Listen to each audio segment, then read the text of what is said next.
it's always a pleasure to sit here and get to chat with you on very typical issues. A lot has happened. Someone told me some time ago that he made a lot of plans for 2020, and within 2020, the plans he didn't make actually are overtaking the plans he made. So that means a whole lot has happened, and whatever happens, it centers around you and I.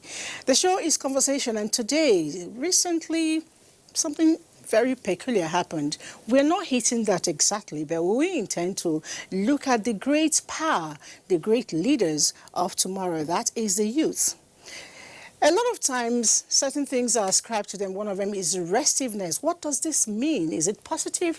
Is it negative? How can we begin to harness this and ensure that we get to grow our nation and bring it to the right perspective? Of course, we need to be where we desire. And if you ask me again, where we think we should have been long ago. And we can only achieve that if we employ all the abilities and capabilities of the youth. Like I said, the show is Conversation. My name is Elizabeth. I have people with me in the house, but just before I get to introduce them, I'll take a break, give you a little bit of insight of what we'll be talking about. Let's take that now.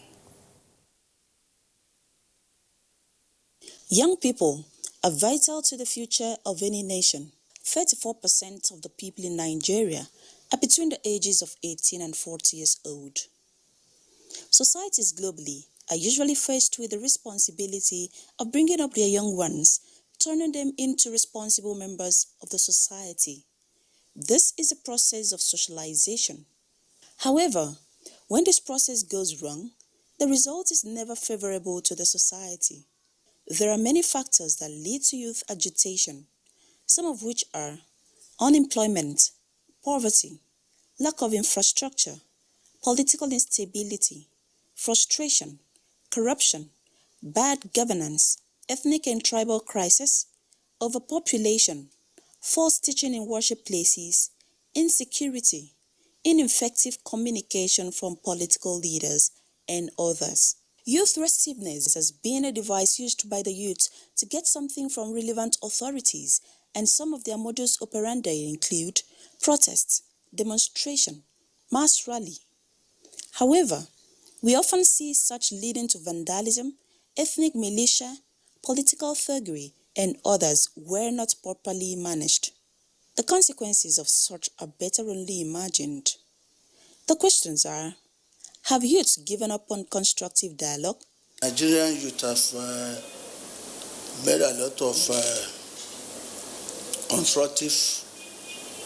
they've done a lot of constructive dialogues with certain government, but it's as if most of the promises being made to them were not kept. Part of why you now see them not having any, not believing in government any longer. And I believe this is not it's not a problem peculiar or probably that you can associate with this present government. It's a problem, it's a bottle of problems that have been going on in the country. I really cannot say that the youth has finally given up on the country. Although you can realize that this has been a long coming for Nigerian youth. Many of Nigerian youth have endured a lot over the past years, and also over the course of successive administrations that have so far not done a lot for Nigerian youth. What is truly responsible for this expression of dissatisfaction by the youth? There has been economic exclusion of the Nigerian youth, and also you can say that governments over the years have not done a lot to include Nigerian youth in the decision-making process in the country. How do we channel youth restiveness to positive productivity for our country's growth? The youth should be carried along. Tell us what you want to do. your project, what do you have? What is the government have in mind for the youth? In our country, our problem is that the elders, the men of yesterday, refuse to allow the young one to manifest. And the Bible says, where there is no vision, the people perish. And the vision is for youth. I think if they do the needful, there will be peace. And not just saying it, let them do it. Put everything in place. Let the youth have say in the society. And one of the ways that we can engage these young people is by employing them. Simple and short. It's not necessarily that the government should do the employment, but create an avenue where their own talents, their own businesses that they are going to establish should be able to thrive and thrive well. The government should just give listening ears to the youth, try and hear what the youth have to say concerning certain issues in this country. The SSA particularly has been encouraging Nigerian youth to organize themselves, come in groups, come and discuss your problems with him, and he has been taking all those things to Mr. President, and that has been informing Mr. President's decision in the many economic empowerment schemes that we have been seeing being enrolled in this administration.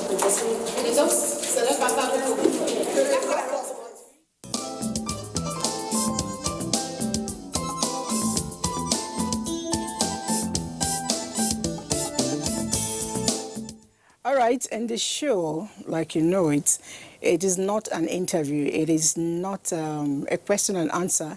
The only question and answer coming in, it's from you to us, of course, via our little piece device here. We'll be also participating. It is a discussion. It is a chat. It is a talk. So we are very relaxed. And one person cannot be talking to herself alone. So I have in the house. Let's start from here. Okay, and we allow you to introduce yourself too. Oh, my name is Chris Emeka Azubog. I am rep for Nnewi North, Nnewi South and Ekwusigo Federal Constituency. I'm from Anambra State and a member of National Assembly. All right, okay, so there you have it. And I know that in his portfolio, he has a whole lot to do with the youth. So he will be giving us a lot of insights as to what to do and what not to do to ensure that, like the backgrounder said, we have positivity drawn out of youth restiveness. But before we actually came back during the little break, we were having a discussion as to who is a youth and who is not a youth. It has always been an issue. And you were telling me they're like 70-something%, 67%, and he said it was like working class people, people who are in active year. Like I always tell people, by document, I am not a youth when you count 1, 2, 3, 4 years. Yeah. But I know that by my mindset, I am not even up to a youth. So I'm like 16, 15. So, but whatever you place yourself, whatever you do with it, is still okay. But let's hear from the Honorable. What actually qualifies one to be a youth? From global classifications and even national classification of youths, some will say it is between the age of 18 and 35. Others will say between the age of 18 and 30. Or anybody less than 30, 29, yeah. But in each category, because of the major challenges we're having in the country of not having what to call a reliable database or demography that will emanate from our proper records, people find it difficult, but you can do rough sample. If you do sampling, you can easily say that the youth constitute about 35 to 40% of the population. Because you will not put the adolescents or the children that are involved in it, because there's 0 to 12, then you go to teen, that is 1 to 12 to 19, 13 to 19. 13 to 19 is teenage, but all of them, you have adolescents with it. But for youth, you call 18 to 30. So if you're looking at it, it's a very heavy, it tilts towards it because it's a very active age where a lot of people are at the verge of learning and a lot of other things are happening, when knowledge comes in and people are very active. And so, for a nation, that is a very strong aspect of their population. So, and you will do everything to manage the youthful age because they are transiting from childhood to adulthood. It's always an issue. A major if you have some of them at home, you know what I mean. And of course, all of us at a point where within that age where we needed to transit from this to that. Intentionally, I said that I am 15, 16, and always will be. Because the truth is, those category of people within the society, we really don't know where to fit them in. Sometimes we don't know if they're adults. Sometimes we don't know if they're actually very young people. And even them themselves, they are a bit confused because at a certain time, maybe in the morning, your mom is telling you, stop doing that thing. Don't you know you're an adult? And then as an adult, you dress up, you want to go. You say, where do you think you're going to? Is it your age mates? Did you see your age mates then? It's kind of confusing. So you want to add something to that? No, for me, I think him stopping at 30 does not do this topic justice, because in my mind, I think there is young adults, youths, and all different categories. But if we are going by the number, I think up till 35, 37 should still be, in the category, as categorized as being a youth. Some people might extend it depending on whatever graph they want to use. But to be honest, I feel bad that him saying 30 to 35%, I mean 45% of the youth. The problem is Nigeria, we don't have an accurate database, like so we really cannot say. But my mind has always been, 72% of people in Nigeria are youth. But I mean, we are here to educate, we are here to have the conversation, so let's keep it rolling.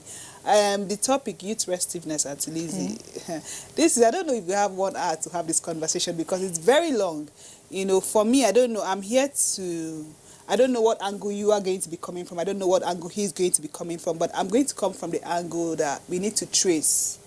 I know why you're hitting that way, because as once upon a time when you were in university, you were an SUJ president. No, vice president. I ran for vice president, but that was a long time ago. I mean, I was actively involved in all the. Okay, but it's always good for me to learn to understand terms, because I know that between restiveness and other things, there's something called restlessness and there's something called restfulness. And somebody asked me, I said, if you can find a balance, that's where you get the restive. Interpreting it, being able to channel things either positively or negatively. But let's hear the voice of what exactly do we say is youth restiveness? From a general conversation, you can say that youth restiveness can be termed as whereby youth are trying to organize themselves to make demands, which by their own mindset, what they feel that is right. It can be at times very rowdy, destructive, uncontrollable, but it's an expressive mood. They're expressing themselves, maybe bottled up, anger. But in all this, energies can be properly managed and directed through proper education, through proper information. And I believe that a good number of youths who are properly educated, properly groomed, proper home. There are a lot of things. There's a thin line between some of these things. And maybe you come out as a youth, maybe due to peer pressure, you are being pressed to get on and do thousands of things. We're all youths. We know what it means. But there's a guiding rule for you. If you're coming from a home whereby you are properly disciplined, people don't have the same background. Do you understand? Some people can use it as an opportunity to do things that are not acceptable. Yeah. But what you want to do within the confines of the law, there are things that must be done, because we are trying to develop a system whereby we have an orderliness. Do you understand? Even if you want to demonstrate, there are rules guiding it. They will tell you apply to the police, get approvals, conduct yourself. We call it peaceful demonstration. Those ones you can express yourself. But when you're talking of restiveness can come in different forms. They can be violent, they can destroy assets, they can, in order to express themselves. Some of the assets that are going to be destroyed, it doesn't solve the problem. So we are trying to say that for us as a nation to manage some of these things, a lot of people, stakeholders, have roles to play. We're going to get to you because I know that you are one of those stakeholders, and you probably will have to tell us the roles you have been playing thus far, because there's been a whole lot of it happening, and I heard there's a phase 2 of some of these things coming up. But what I intend to know, is you told us you actively were involved in SUJ, and I know that most of these people that carry placards, carry all these either fresh graduates, unemployed graduates, undergraduates and all that. Yes. What how do they get about, congregating? Like, I know sometimes I can be pushed and I'm really angry, but I haven't really gotten to a point where I begin to think, okay, I should meet A, B, C, D, let's go to the road and protest. What usually forms that act? To be honest, oftentimes this congregation starts from like maybe 3 people having a conversation. It can be for laughs. And before you know what is happening, someone picks up an idea. When the conversation, when it's in the merit of the topic, someone can pick up an idea and another person is joining in, and there are 10. And before you know what is happening, social media, WhatsApp has, gotten involved. Before you know what is happening, Twitter, and another person is in agreement with the conversation, with the topic. Okay, I'm in, tells another person. So it's in a circle. And, because of social media, because of how fast news spreads, especially when it is in agreement with more than 10 people or in a particular circle of people, before you say Jack, we have people ready to, react. The problem is most times people don't really look at the end points. When you start, they don't converse, okay, how do we end it? At what point do we end it? Because if it's trace, let's say Restiveness from the 8 years of militancy in Nigeria, where we had militants kidnapping people. We have had different terrorists, different groups that have now been named terrorists. I don't know if we are allowed to talk about them, So I'm sure this conversation started from maybe 2 or 3 people having a conversation. That is always what it is. It can be just us having drinks in a friend's house. It's as simple as that. Oftentimes, something triggers it, but the main people that we need on ground is just by having 3 people, 2 people, phone conversation, maybe a police person triggers something. Anything can trigger this thing, Anything can trigger it, to be honest. That still tells me a whole lot about the need for us to, I wouldn't say chaperone our children, but, pay attention to what our children, our words are doing, which brings back to what you said earlier about stakeholders. Now, I know that when I talk about stakeholders, as a parent, I am one, and I must make sure that I am friends with my children. I am friends with their friends.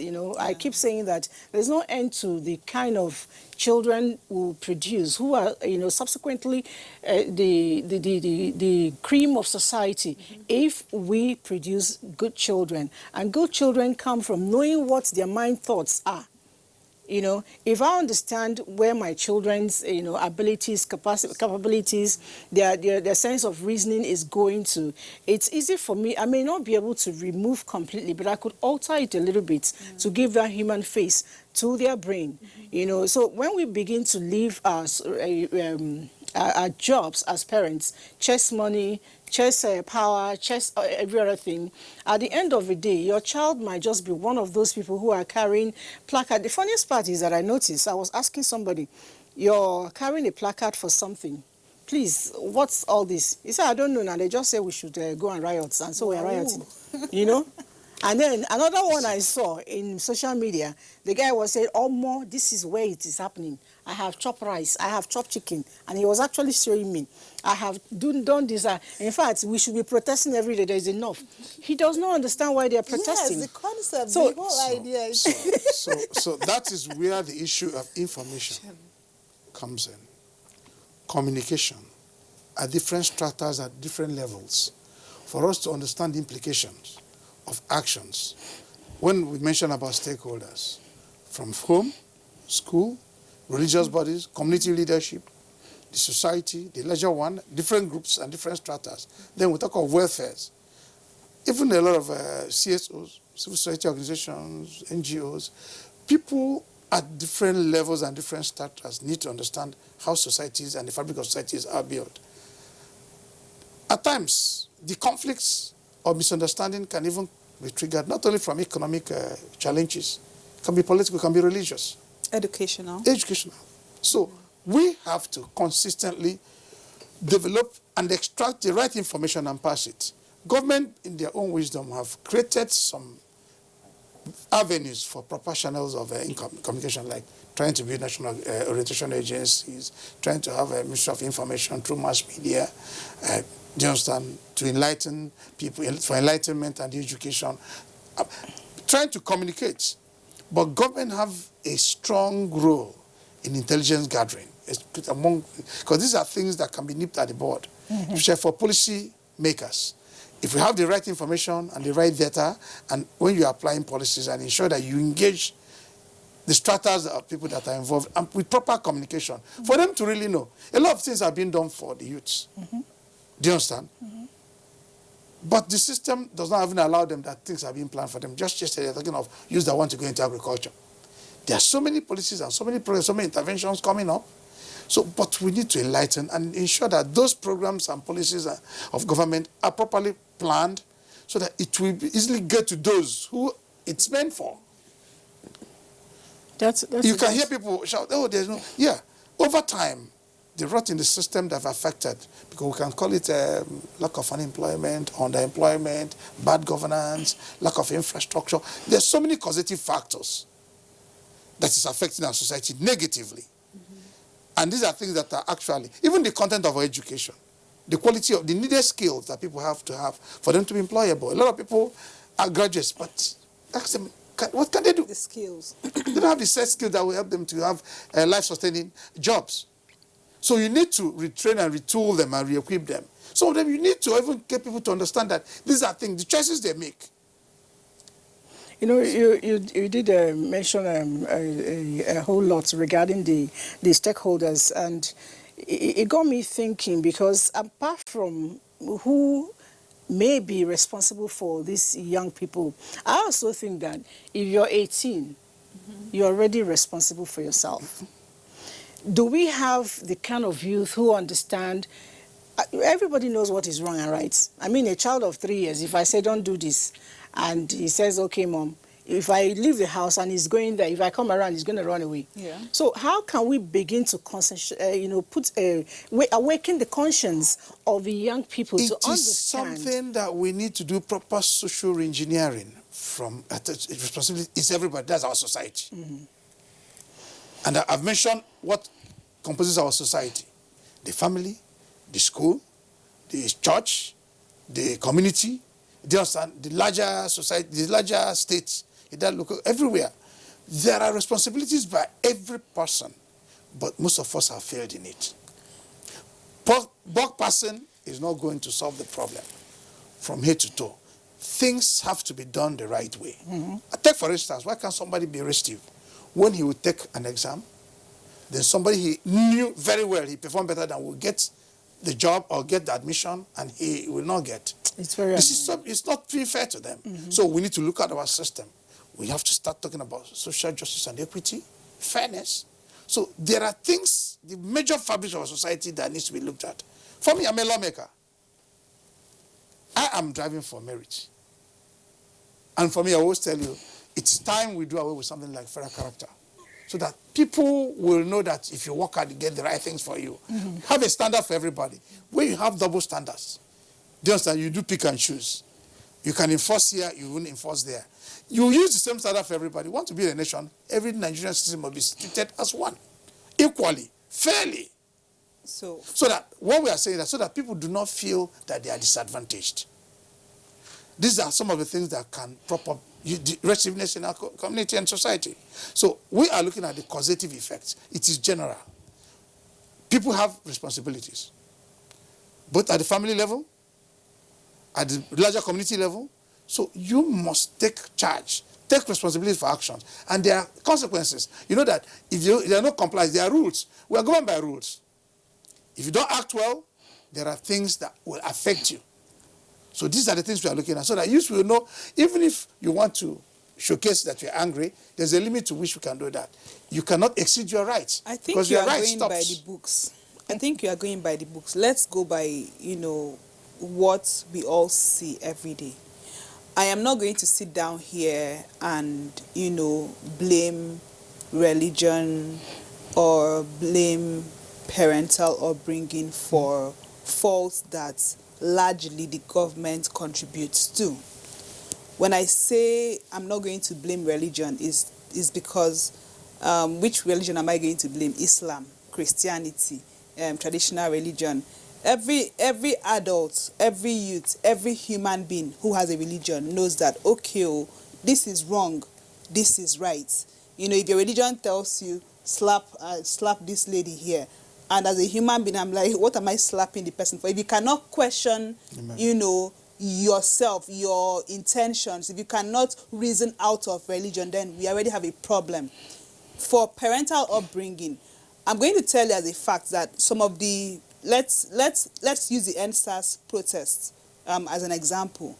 You see the hoodlums, that the aftermath of the NSAS protests, where the hoodlums went around stealing, cutting away palliatives and all that, whatever it is they decided to do.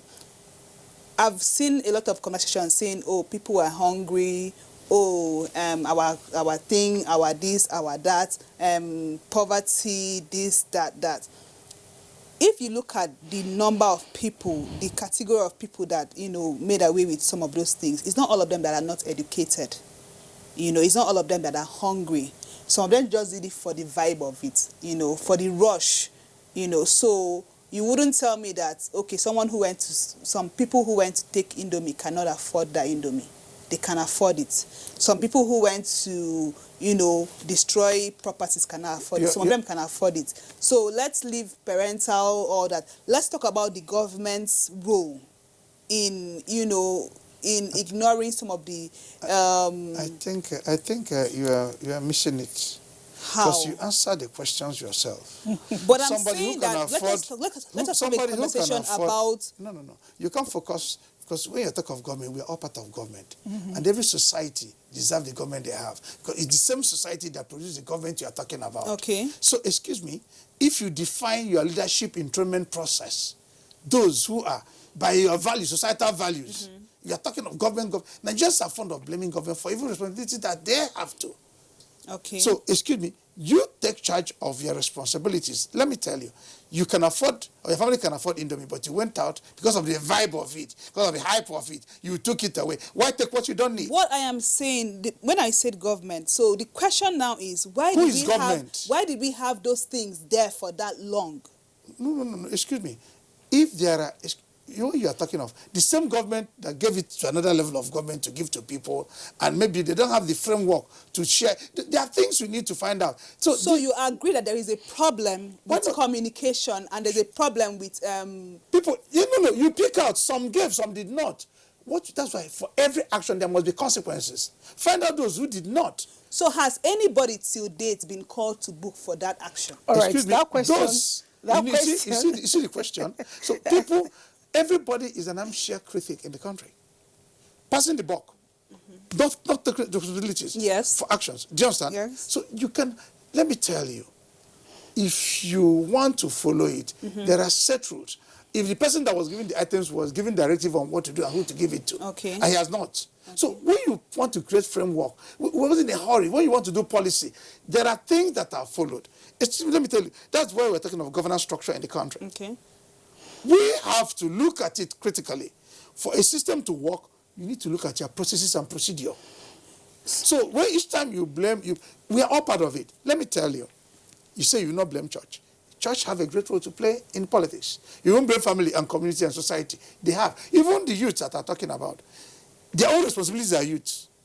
When you query them, they are not doing it well. So we have a society that is large enough. Let us all agree that this system is not working, that we are committed to improving on it. So why is it that the response, why is that the response to one issue is faster than the response to the other issue? Okay, he will take that answer, but let's just quickly take a break. And when we come back, it's still conversations, and we're talking youth restiveness. I told you it's not interview. We're going to be interacting as the Spirit directs. And I know a whole lot of questions are in here. Once we return, we'll find a way of communicating and, of course, airing your own views. Let's take it. The Counsel of Our Fathers. I believe we have fought one civil war too many in this country. So those who experience it will run away from it. Nigerian youths, let's build our nation together.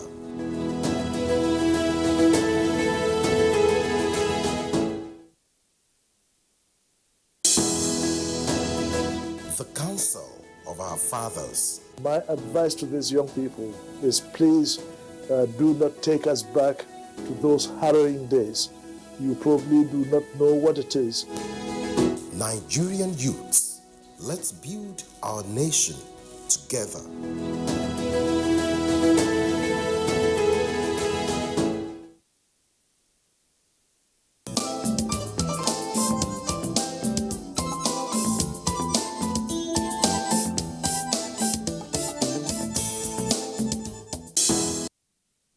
All right, I told you the show will still be on for a while, and it is conversation.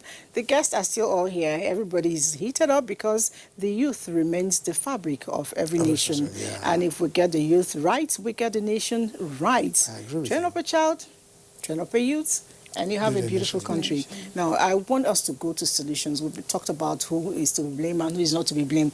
Mine is any problem without solution. It's like hitting a brick wall. Sure. Let me start with you. What do we do? Thank the you very question much. the edition asks is to put the youth restiveness into a positive channel. Thank you very much. I want to thank you for this. Well, over time, I've been a lawmaker and I've been part of public policies. I've been involved in trying to shape the way society will be. So we take responsibility for that. As a government, we believe that key infrastructures that would bring about genuine economic growth and development have not been put in place. Considering our size and our both God-given natural resources and human capacity, we ought to have done better than we have done. We all agree on that. Do you understand? And I'm looking at the issues of trying to create opportunities that will soak up the energies of the youth. Take, for instance, in agriculture, primary production. If you go to the market, you see that a whole lot of what we eat and drink comes into the country. What are we doing? What are the things we need to do to create opportunities? Not when people see farming job, most young people, that is drudgery. Except recently, a good number of young people want to go to the farm. Mm-hmm. We need to innovate. We need to apply technology. We need to use modern tools and technology to get into farming and get people to participate. This is productive. We can't be waiting to be fed, or people with supposedly illiterates going to farm to go and farm out things we eat. What is the essence of education where we can apply the knowledge we've acquired to improve on the system we are working on? After all, to go to school means that you are trying to solve problems. The basic problem is to feed, to clothe, to house yourself. These are primary things that need to be done. How well have we done it in the country? And where does it come in? Where does youth come in? The youth, a law-abiding, well-groomed, well-trained youth that is in its productive age, has a lot to contribute to the future of a nation.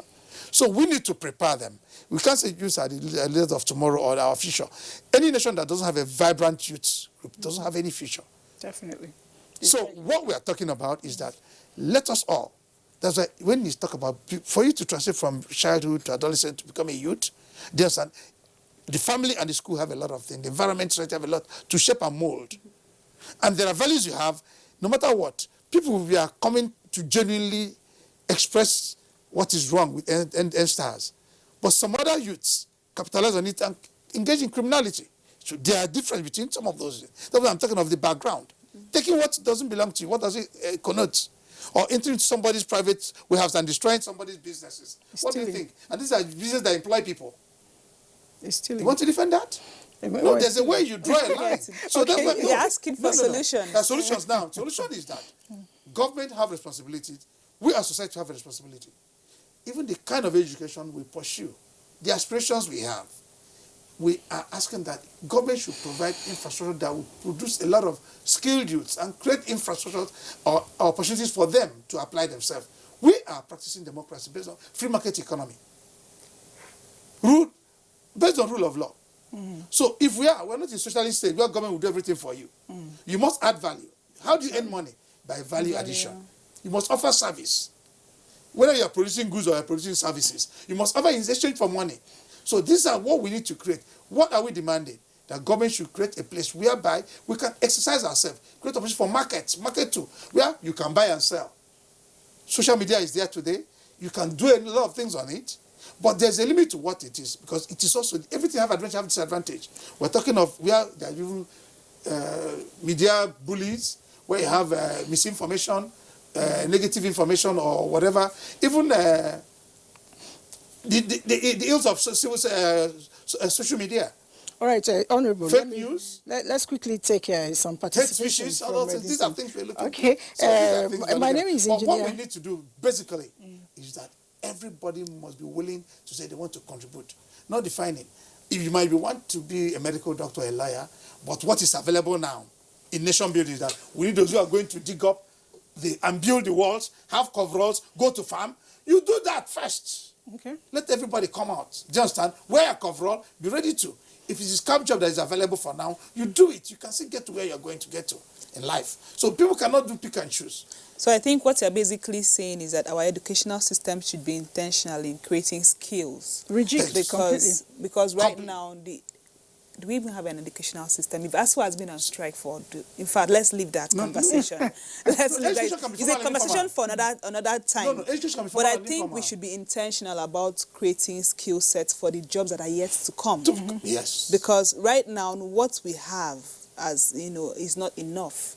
You see, we have openings, we have new things, forex trading, we have even the beauty industry. You don't really go to the university to learn some of these things. So you have to. Can I tell you, there are general services that grow when economies are strong. Yeah, that's what I'm saying. So I'm talking of fundamentals. As a nation, we were talking of, do we have enough energy, power supply that will create opportunities for people to express themselves? Talk, for instance, a farmer that will produce his goods, but because there are no facilities and infrastructure for him to store, to process, to add value, the entire value chain, so that what can we globally give in exchange for what we are demanding that we don't have? I want you to understand what we're talking about, building an economy.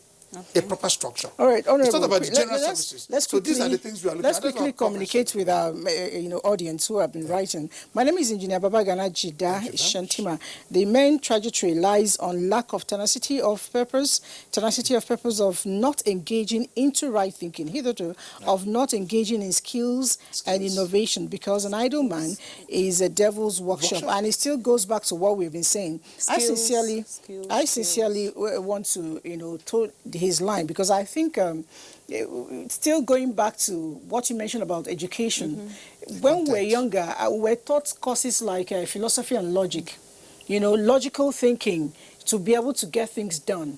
When I was also in primary school, I was also taught things like handiwork. Sure. And handiwork now is not the kind of handiwork we did back then. Sure. As a student, I did my handiwork. I was able to sew clothes. My day wear, my underwear, my bed sheets, which I used in my GS1 in school. Now, if I wanted, and of course I still do, I sew up until now, and I picked that up from that level. If I wanted to, and I didn't get a white-collar job, I could actually make money, doing this. And even like today, the beauty industry, like you said, they make more money than civil servants. There's a lot of money in that industry. They make more money than civil servants. So it's skill sets. We should seriously. He's looking at the larger scale, big. He's looking at. I'm looking at the individual, like the common man who doesn't have 1 million naira to invest into a large-scale agriculture. I'm looking at the person who does not have so much land space. You understand? Let's look at from the normal human, one person at a time. You can find someone, 30,000 naira, go and learn how to do this. 20,000, go and learn how to do this. And be productive. You don't need a shop. All you need is your phone to take pictures. All you need is social media. If we can engage people like that, but how do we empower these people? How do we get to them? Both government and individuals are doing a whole lot of that.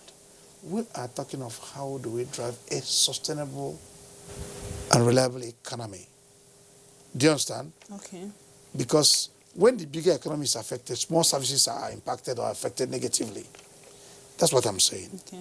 Do you understand? There are key things. Take, for instance, if you open a restaurant, you must be going to market shuttling every now and then when you don't have power source to preserve your food. You waste money. You waste money. So we're trying to, those things that will bring about efficiency, improve on our productivity. These are the demands we'll be looking at. How best can those things be done? Look, I agree with you. There are small services, small skill sets that will get somebody productive, but somebody that wants to grow. Do you understand? Yeah. There are, when we talk of life-sustaining skill, there are something that at any particular point in time, you have different needs. That earning at that point might be sustaining you, you're earning 30, 50,000 naira a month, fine. But if as your family grows, your children wants to go to school, you need to have build a career over whatever you are doing. Is the system ready to absorb you? More population is coming in. And some of the skills you have today, by tomorrow, the way technology is evolving, becomes outdated. You need to update your skill, just upscale, and do. These are things we have to. And that's why the educational system have to. We want to embed in it ability for people to. So this is largely the government's problem and your problem. Okay, no, you are in the House of Reps.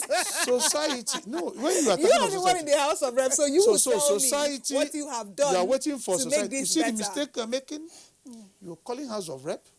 There are 3 chairs of government with different responsibilities. Yes, I know. You've not talked of local government and their councillors. You've not talked of the state government and their state assemblies. You're talking of House of Federal government role. Is important. All right. The state government roles are also very important. Everybody's role is important. important. I said it's everybody. It's collective. I've never exonerated I know the National Assembly. I never. So we're having conversation. What somebody is conversation. Out here. I'm not exonerating myself. Inclusiveness, sincerity, responsiveness, and responsibility of governance is the key to stemming youth restiveness. That's coming in from Makodi, and this person didn't write his name. He said, "Good morning. My name is My name is Yaya. The point being made by the lady in the studio is a very good one. Please take note of it. Thank you very much." And we move on from that and take a little bit more before we get to. It says, in order to inculcate good morals and ethics in our students, in our children, religious bodies, parents, and school have a lot of vital role to play. That's a very lived one. I always believe. You know why I say this? My father was a strict disciplinarian. And I also went to a missionary school. Values. And I left school like how many years ago? Sometimes I tell people before Nigerian amalgamation, you know. And after that, up until now, before I do anything, my parents are late. I still want to think that San Dukwelezo will wake up wherever he is and give me a conk. You know, if it's possible. And I remember my principal, Sister Mary Ligore, her voice resonates in my brain when I want to do something that is wrong. So I still believe in the phrase that says, catch them young. If we're able to impact on our young people, positive thinking. Those days, my parents used to tell me, before you sleep, what did you do today? Do you earn your sleep? What can you say you merit this bed and pillowcase?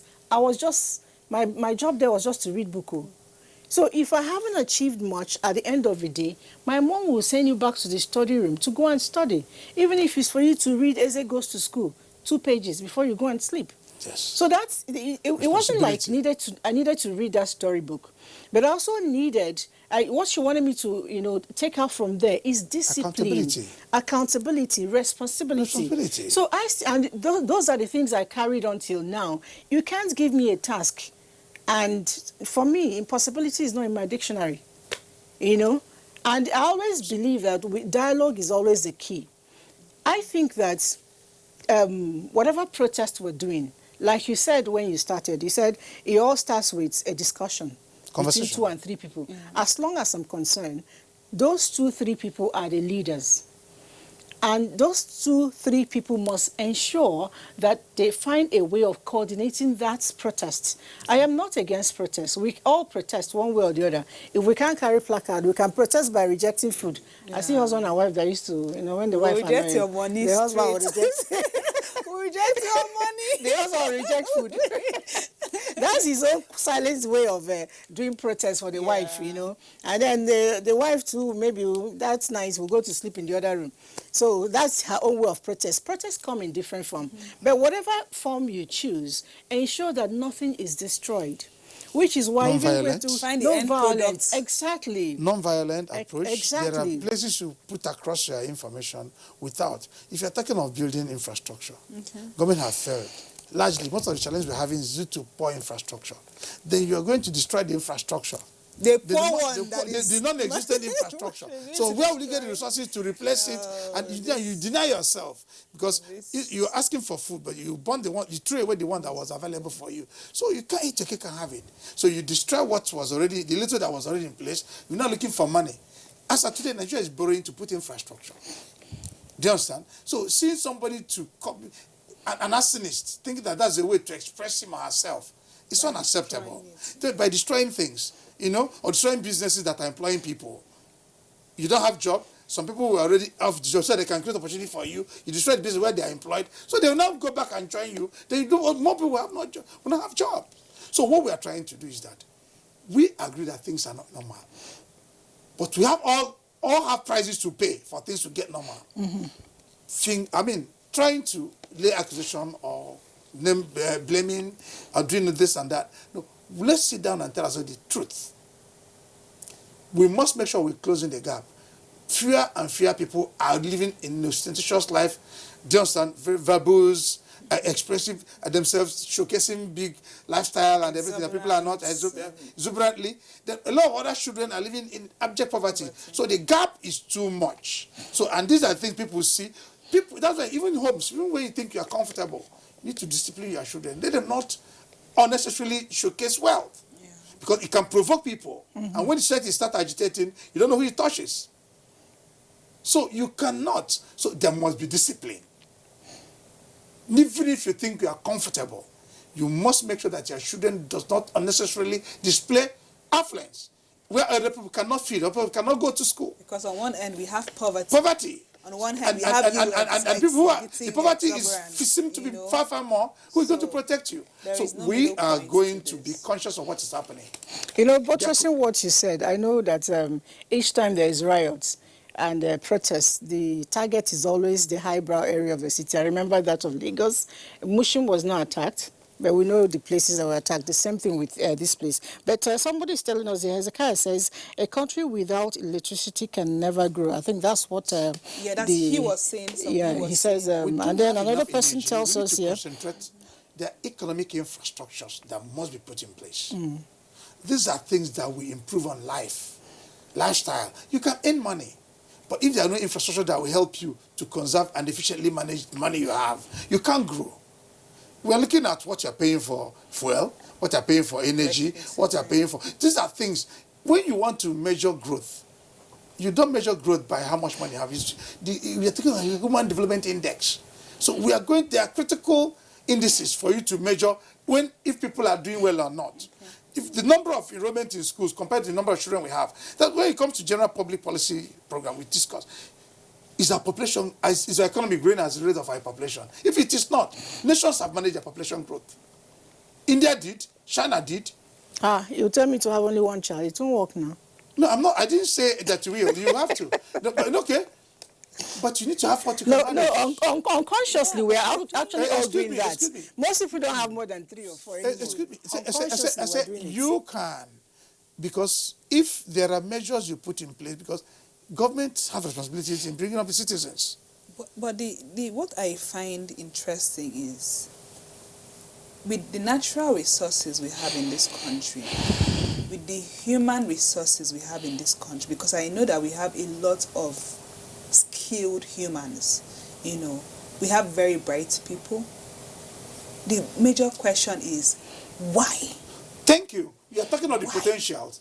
The reason is that the system. That is why we have to all agree on what to do to improve on ourselves. Nobody will develop you. What you need to develop yourself is within you. If it is technology, nobody will want you to. If you're talking of natural resources, you want to sell natural resources and get money from it? No. You can't mine solid minerals or liquid minerals and sell the raw materials. Today, you are selling crude oil. You don't have a working functional refinery in the country. You think you are doing well? All right. Okay. So why? Okay. So these are the issues. So let me tell you. Bad governance. Yes. Tired. No, you're talking of bad governance. It boils down to this. No, excuse me. totally agree Honorable, with just you. about 20 We are seconds. talking of bad governance. The citizens have a role. Choose the right. The citizen has no role to play in refinery building. Okay. The citizen has no role to play in giving electricity. Every 4 years, can you vote people, you don't hold accountable, can we get you to sit that back, you don't thing? make demands. So all of us have a role. All of us have a role. You have a role. And the role we have We when it tried comes with to NSAS, we in are the short end, no, the role we have Demonstration when is it not comes to governance is to ensure that we use our voters card. In a little while, 2-3 years to come, we'll be going out again to vote. Let's make sure we vote the right persons. Thank you for coming, and thank you for this thought. I told you that 1 hour will not be enough. You actually said it, and it's always like that. We'll continue with this topic probably next week. And don't forget, whatever we do, I just want to say that as a lesson. Restiveness is good. It's good to protest. It's good to do everything. I will even join you on the street if that comes to be. But that's, I'm not a youth anymore. But then, whatever we do, let's not destroy facilities because building back is always difficult. Until when we come your way again next week, it's still Conversations. And I've been with Nobong and Honorable Chris Azobugo. Thank you. Bye. Thank you for having me. Thank you.